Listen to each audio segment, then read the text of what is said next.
Hello everyone, this is Sarah. Welcome back to my channel.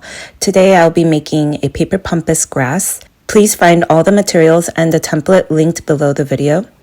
The template will include this print file where you'll need to print the front and back, and this is optional. You could also make this without printing and using a blush, beige, or cream paper. You could feel free to use any color you'd like for your pampas. However, I felt this print I used from a photo I took helped recreate the pampas. Once you have that printed, you could choose either the smaller or bigger size I provide in the template. I'll be showing you the smaller size, but the instructions are the same for either size.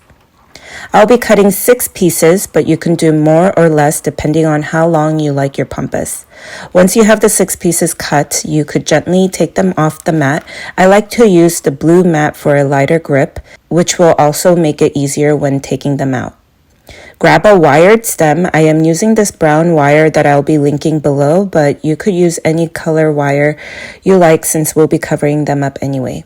I'll be gluing every other inch or so and rolling the paper onto the stem slightly diagonally at an angle so that the cut paper travels down the stem. Once you are finished with one piece, continue the same way with the rest of the pieces. I try to roll it as tight as possible and trying to make the seams as discreet as possible. Once you are done with all the pieces, you could choose to do more or less on the one stem.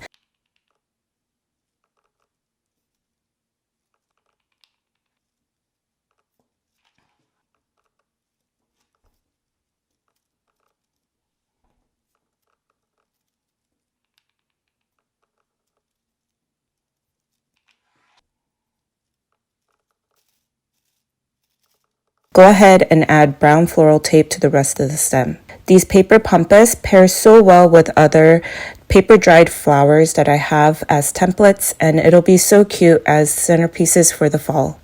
Please like this video below and subscribe to our channel. Thank you for watching.